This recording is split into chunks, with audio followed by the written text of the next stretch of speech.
Hello and welcome to Star Wars Galaxy of Heroes Grand Arena Championships, Season 36, Week 1, Round 3. My name is Boma Fett.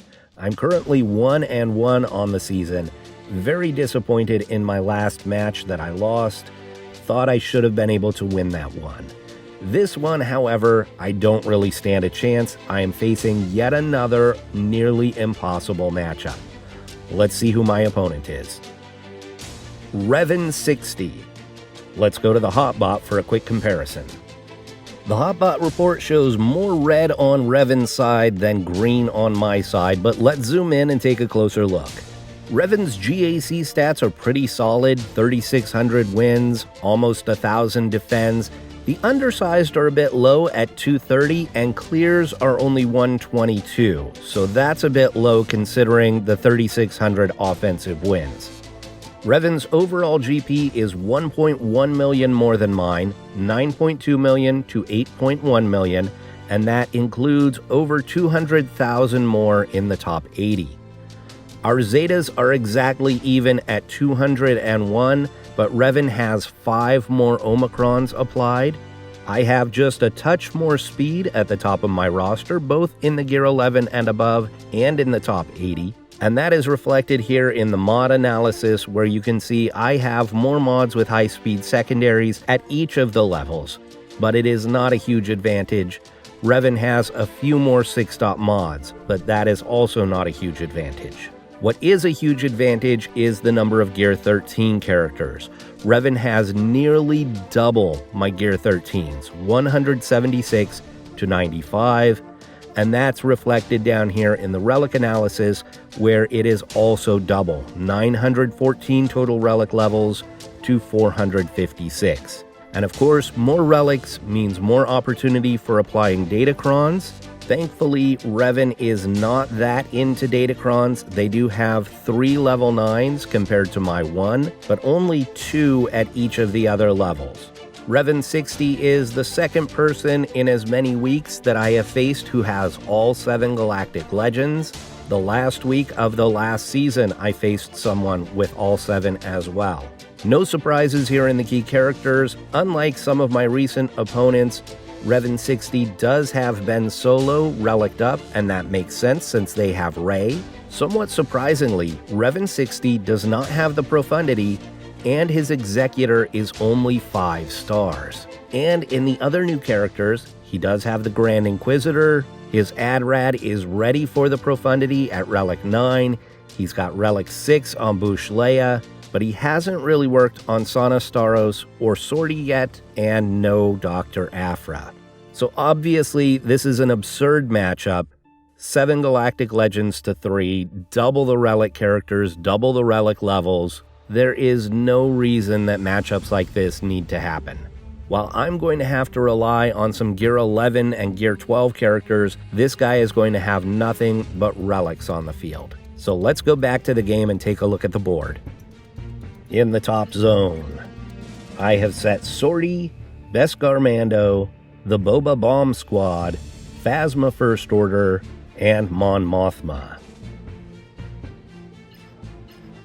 In the bottom zone, I've got Darth Malgus, Dash Rendar, CLS, Qui-Gon Jinn, and Maul.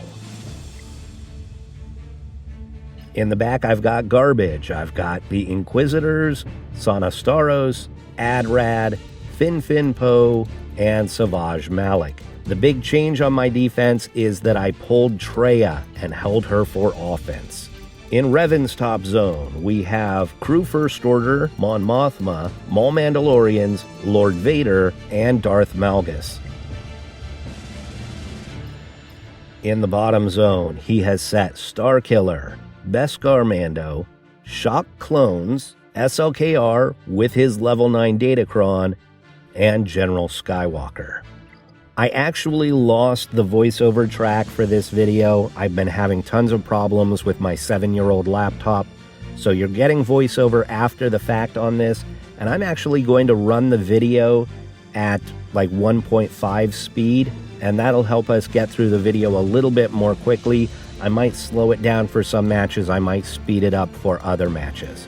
So I started off against Lord Vader. This is my first time using my SLKR with the ultimate against Lord Vader in 3v3. So I'm sure I misplayed some things. You can tell me what I did wrong. I debated whether I should go in with Night Sisters, or if I should do Watt and Armorer, or if I should just stick to a full First Order squad. Eventually, I settled on Watt and Hux. And the reason is, that allowed me to take in my level 9 Datacron.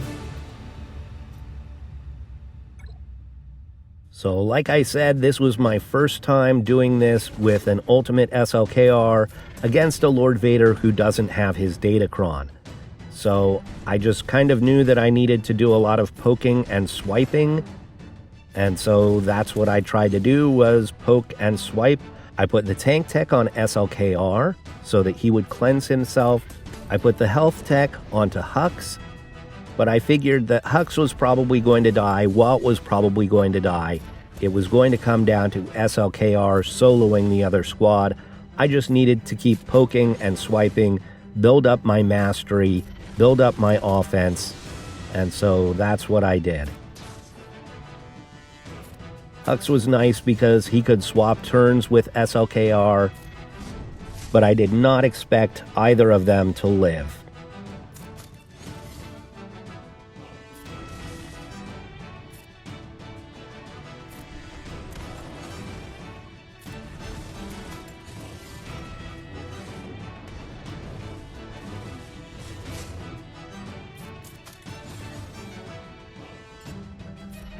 I was able to get rid of Darth Vader with a poke, but I still had to get rid of Royal Guard. He popped his ultimate first, then I was able to get rid of Royal Guard, and as expected, I lost both sides, and then I was able to pop my ultimate. So again, lots of pokes and swipes, and now trying to get back to another ultimate, but in the meantime, I'm poking and swiping.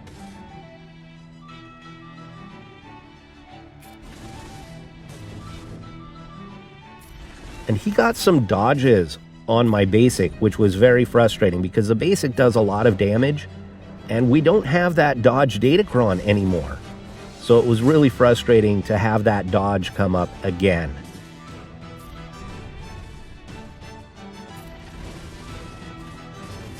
So he was able to get his ultimate a second time, and I was still working on getting my ultimate for the second time.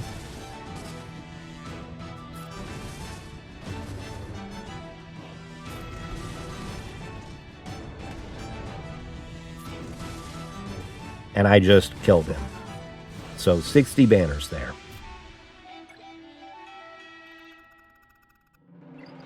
So then I went to the bottom zone to face his SLKR, and I took in my Jedi Master Kenobi here. I probably could have gone Jedi Master Luke, but because he had the level 9 Datacron, I wanted to make sure that I could definitely kill him, and so I took in JMK.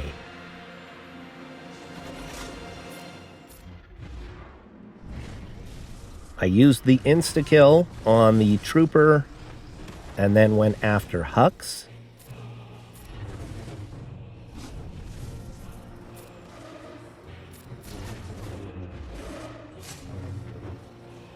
And I got Hux down pretty quickly and then started working on SLKR.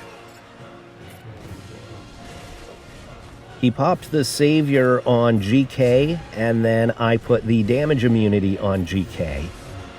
And then I popped my ultimate.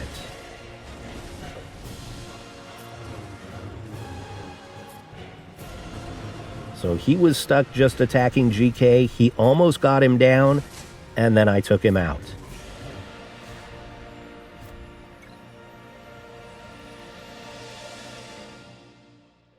Then I switched back to the top zone, and I went after Darth Malgus.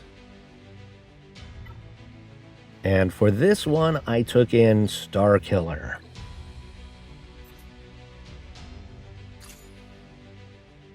I've done Starkiller against Malgus multiple times, but I don't think I've ever faced this particular comp that has Darth Revan and Malak in it, so I was not positive that this was going to work. And the last time I did this, there was the Datacron for Empire that gave them the cooldown reduction, and that no longer exists anymore. But as it turns out, you don't need that Datacron here. This is such a strong squad.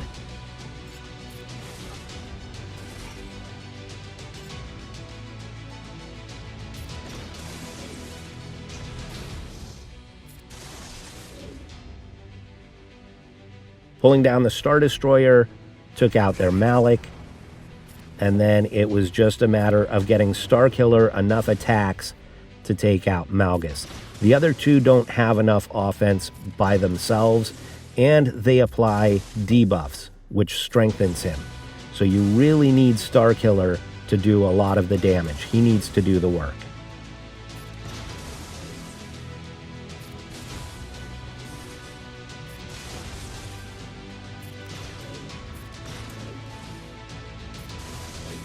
And he did the work, 56 banners.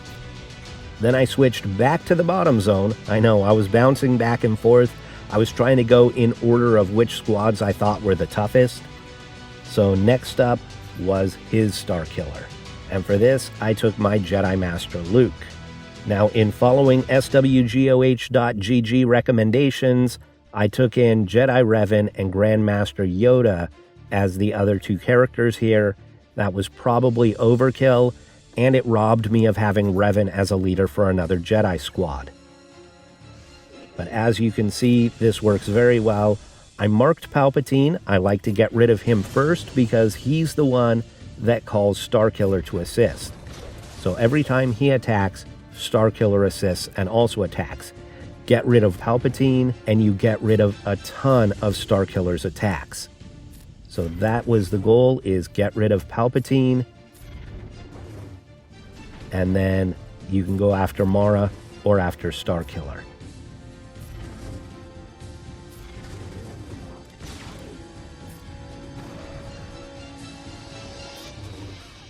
So I got rid of Mara and then worked on Starkiller.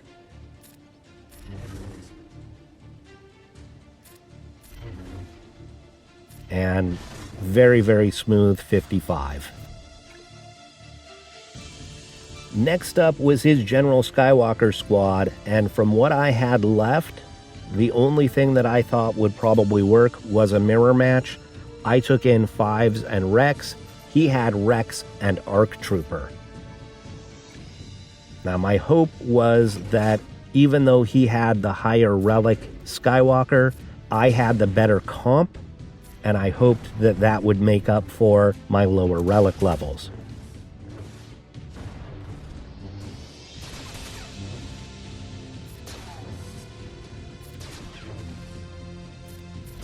So we got his Skywalker to kneel down, then we went after Rex and got rid of him, and then my Skywalker knelt down. So then I went after ARC Trooper, and I Rex-ecuted him, and then both Skywalkers stood at the same time. So it was my full squad against his Skywalker. But his Skywalker was superpowered at this point. So he's going to make my Skywalker kneel back down, and then he's going to take out my clones. And he did it the smart way. He took out Rex, and then he took out Rex again. So now it's Skywalker versus Skywalker, and I was worried here because he had the higher relic, but I was able to beat him. Now, I should have gone up to the top zone and taken care of Maul next. Maul was the next toughest squad, but I really wanted to open up the back and confirm what was back there. So I stayed in this zone, and I went after Beskar Mando with my Padme squad. Padme, Snips, and Mace. My Padme was faster than their Queel, so I got to go first. I was able to call the assist and get rid of the taunt. And then we were able to focus on Beskar Mando. I hit the shatter point whenever I could with Mace. We focused on Beskar Mando. He was in his whistling bird stance, but he wasn't really gaining any whistling birds.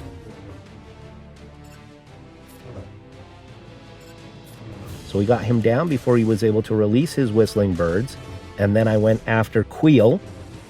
The nice thing about this is that Ahsoka assists a ton, and so even though IG kept taunting, Ahsoka kept dispelling that taunt. So we were able to get through Queel.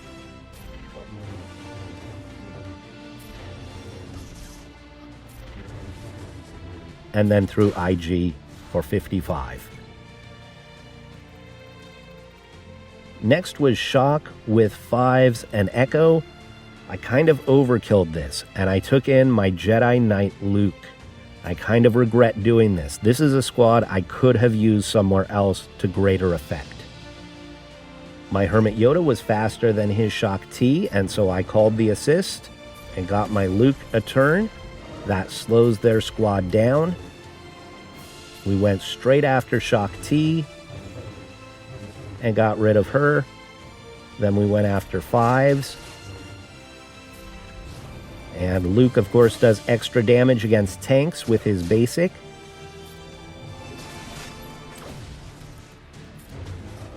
So I used his basic in order to get rid of 5s. And then Echo.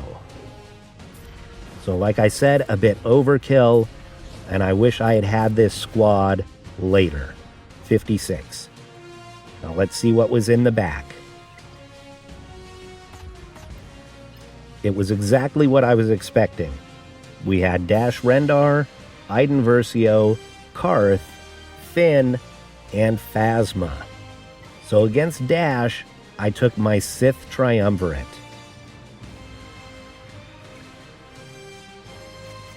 And I used the Nihilist lead.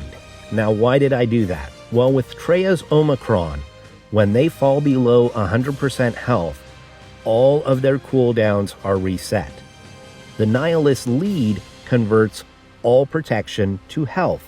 So the first time they are hit, they fall below 100% health.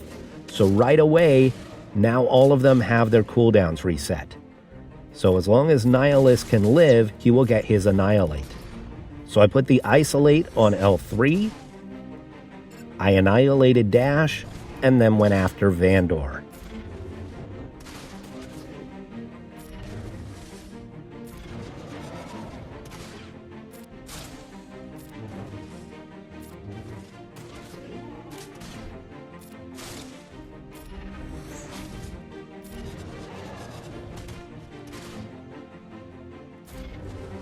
Then at the end, just an Annihilate on L3, and we're done.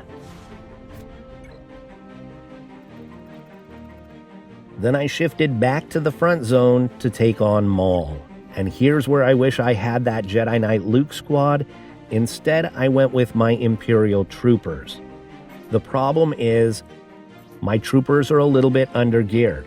Veers is only Gear 12. My Piet, of course, is Relic 8. But my Dark Trooper is only Relic 3.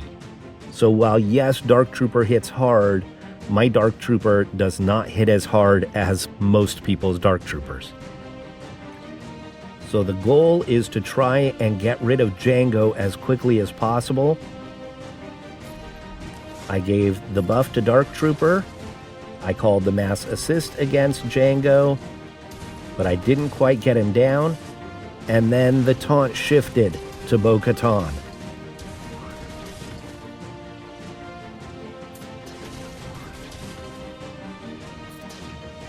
So still working on Jango.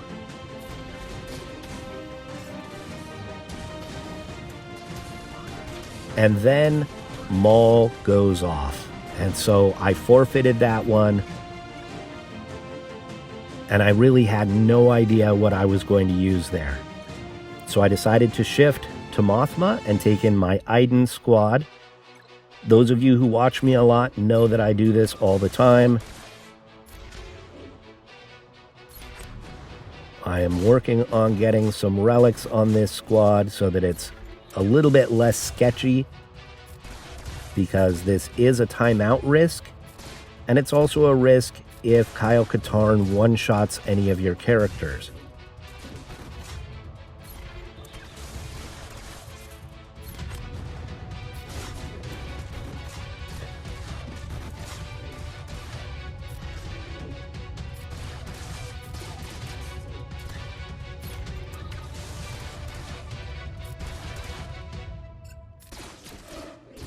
So I got Cara Dune down, but she was immediately brought back by Mothma.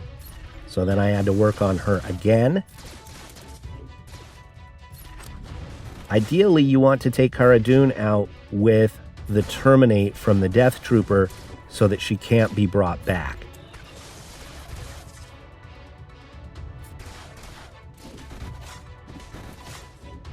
So that's what I did the second time. Now Mothma cannot bring her back, so now it's just a matter of working down Kyle Katarn.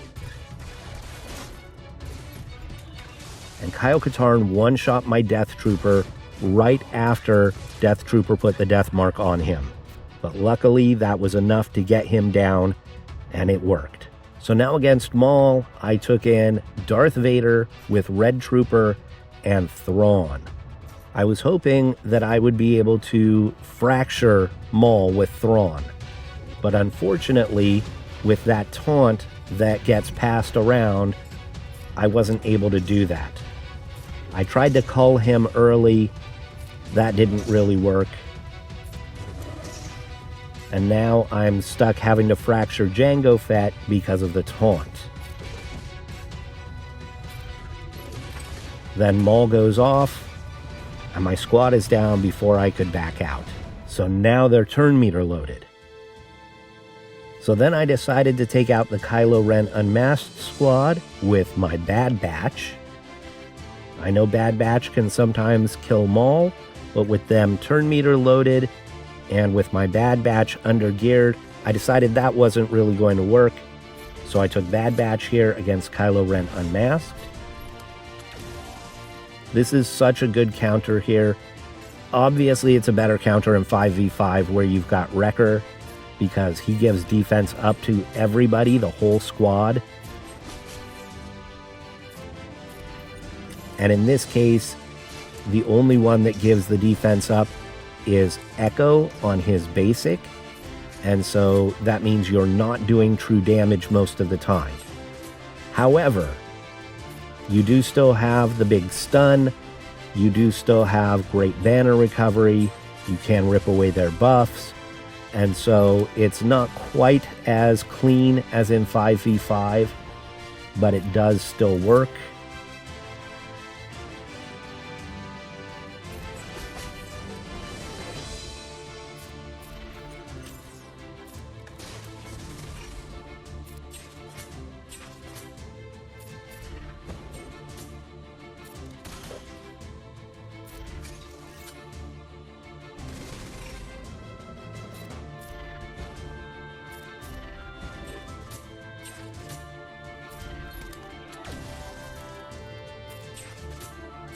And even though it's not pretty, in the end, it is still a 57.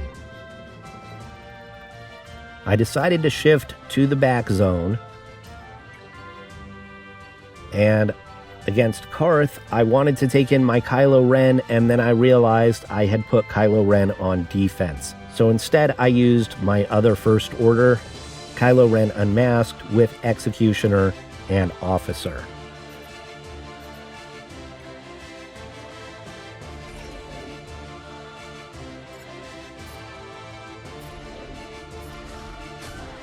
One-shot mission, stun Zalbar.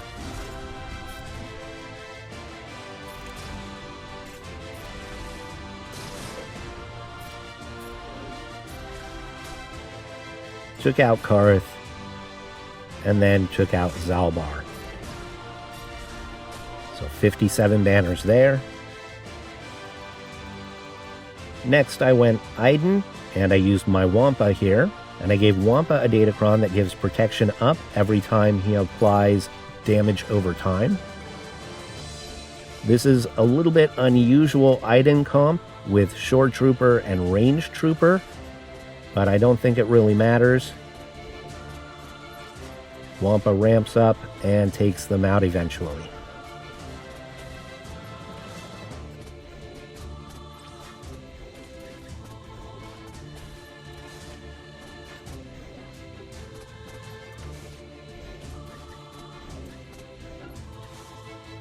So 58 there. Against Phasma, I took in my Shock clones. This is a squad that's usually on defense. I don't get to use them on offense very often. But even with the Omicron on their TIE pilot, my Shock T was still faster than each of them with plus 100 speed. So that Omicron is great on the TIE pilot, but you've still got to have decent speed on your first order characters, or it doesn't matter.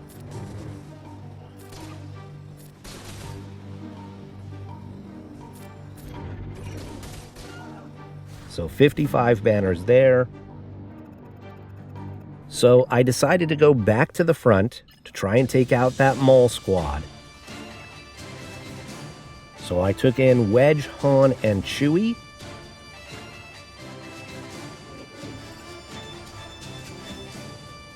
And Maul can't be stunned, but I decided to shoot him anyhow just to get some damage into him.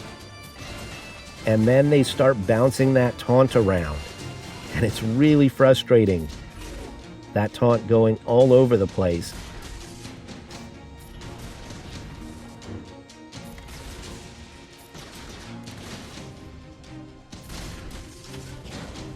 And then Maul went off again, and so that didn't last long.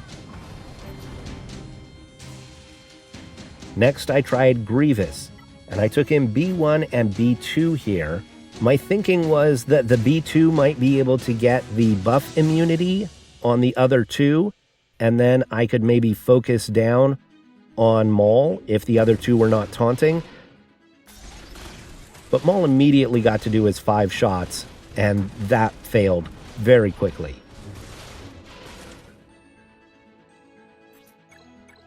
So next I took in Jedi Training Rey.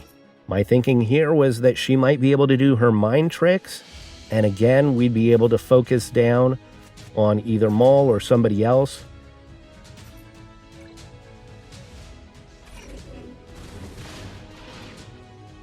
So I wipe Jango Fett, and the buffs just immediately disappear. And then again, Maul gets his 5 stacks, and bye-bye JTR. So at this point I was pretty frustrated. So I decided to shift back to the Finn squad, and I wanted to save as much as I could for Maul. I was going to throw my entire roster at Maul if I had to. So I ended up going with Geonosians here.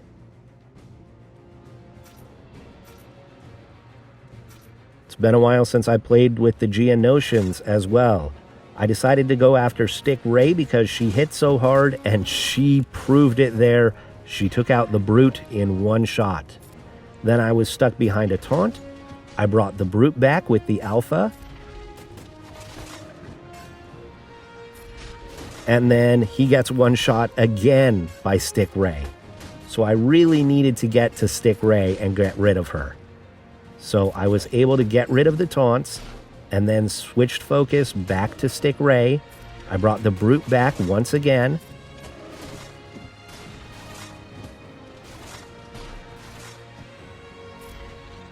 And then big hit from Spy, got her close to death, and then took her out. So once she was gone, I was not really worried about the others. I know that Finn can ramp up damage over time. Not damage over time, but his damage ramps up as the battle goes on. But I wasn't nearly as concerned about that as I was about Stick Rey just one-shotting my characters.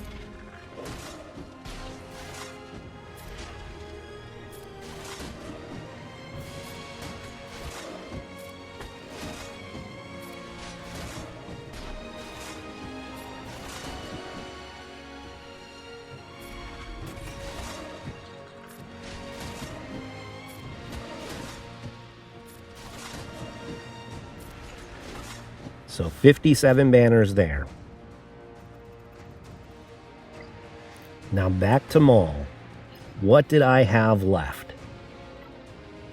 Next, I took in a Bosk squad, and the Datacron that I had available was one where the first time a tank dies, a dark side tank dies, they revive. So I didn't want to take in Mando and Greef because they're not relic. So I took in Fennec and Django so that I could give that Datacron to Bosk. I was hoping that Fennec might just be able to one-shot somebody. Again, Maul got his 5 stacks off, killed Fennec, Bosk revived, thankfully, and then Django was able to target around the taunt. And so with Django, I was going after Bo-Katan because she was the one to get the contract with. So I focused on Bo-Katan. Anytime Django had a turn, I went after Bo. And sure enough, we were able to take out Bo-Katan, but then Maul took out my squad really quickly after that. So I at least got one down. Next up, I took in Basti, Ezra, and Kanan. I hoped that maybe the extra protection up from Bastila at the beginning would help them survive long enough to get down Django. And it started off promisingly.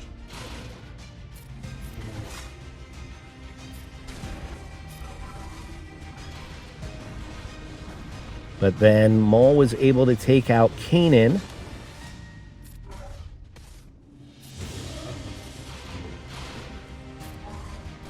And he got back to his 5 stacks really quickly. So that didn't work. So next, I decided to try Night Sisters. I thought Zombie might take most of the punishment. I would have a few revives. And if I could get Plague on Django and get rid of his taunt, then that might allow me to go after Maul. But Maul was really focused on Daka.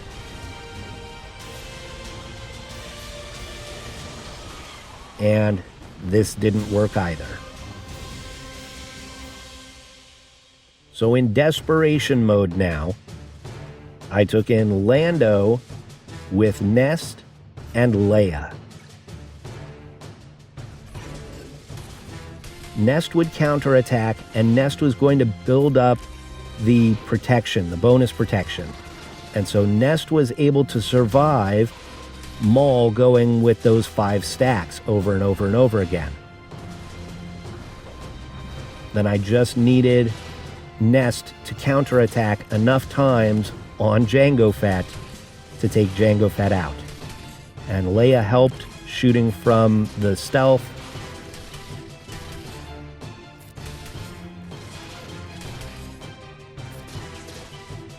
Just kept her in stealth the whole time. We got Django down once. Remarkably, Nest was able to take the punishment.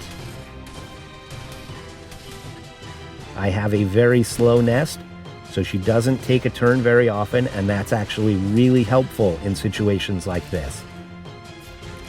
Anytime she takes a turn, she loses the bonus protection. So you need her to not take a turn. You just need her to counterattack.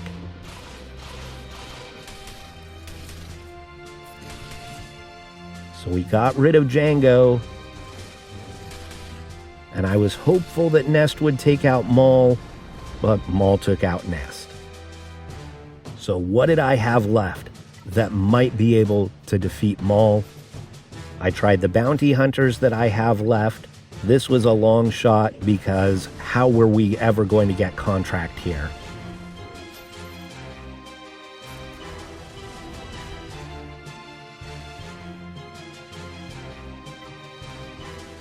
So then I went in with Moff Gideon, Droideka, and Sith Empire Trooper.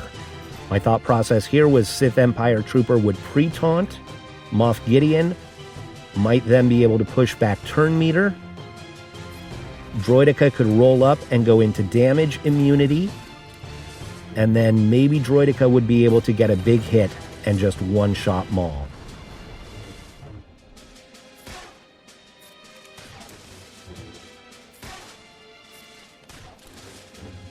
And it worked. 20 banners. 11 squads needed to take out that Maul. In the fleets, we did an Executor mirror match, and unlike last round, this actually worked very well.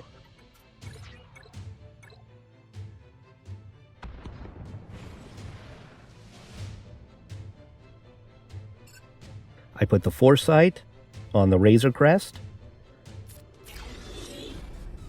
I called the assist on the Xanadu to get the mark there. And then I took out their Xanadu before they even got a turn. Brought in the Ebon Hawk to get the chaff up.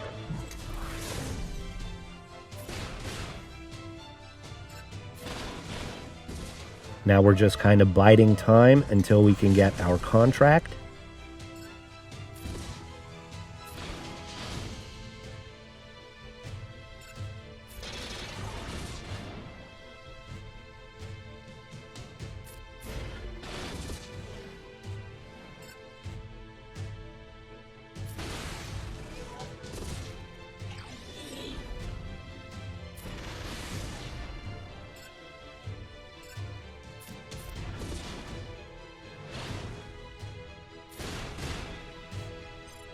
Brought in Boma Fett and took out their Boba.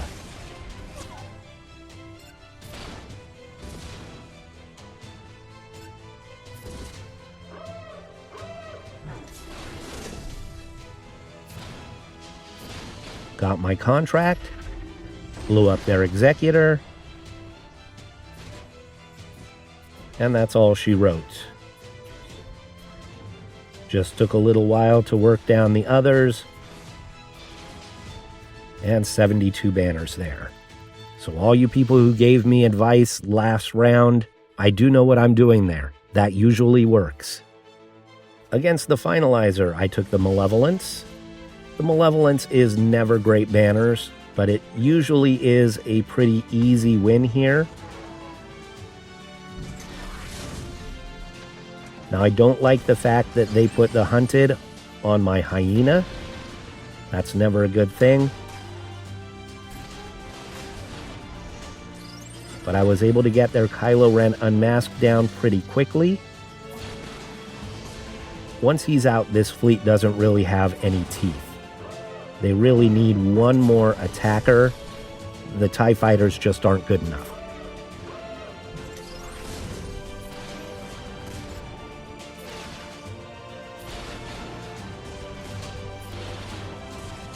So 69 banners there. And Negotiator against the Raddus.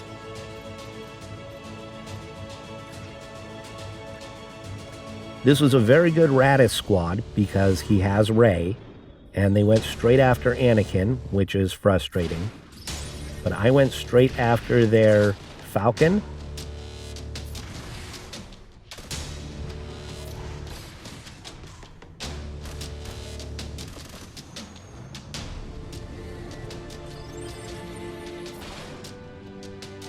Brought in Plo Koon as my first reinforcement. Put the taunt on the Y-Wing. And went back to work on their Rey's Falcon.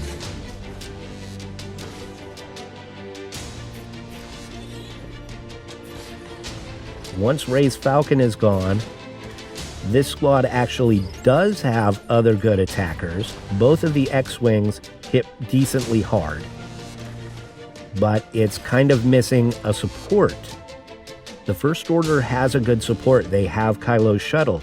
That's a very good support ship. This squad does not have a good support. They have good attackers, no good support. And their tank, frankly, is not great. Once Rose is Relic, she's okay, but you saw it went down really easily there. So 71 banners there. I got the full clear, 2014. I lost 30 banners to Maul. You lose 20 the first time you lose, and 10 the second time you lose, and then it doesn't matter how many times you lose. You've only lost those 30 banners. So 2014 is actually not bad. But my opponent had 5 Galactic Legends and a huge roster to take against my defense. So in the end, he easily full cleared me, did not drop any battles, 2037 to 2014. And this is what I mean by a nearly impossible matchup. Yes, I was able to full clear. If I had played perfectly, maybe I had a chance. In fact, if I had played perfectly and not dropped any banners, I would have won. I would have had 2044, but it would have required me to be perfect. So I'd like to thank Revan60 for the match. I'd like to thank you all for watching, and I will see you next time.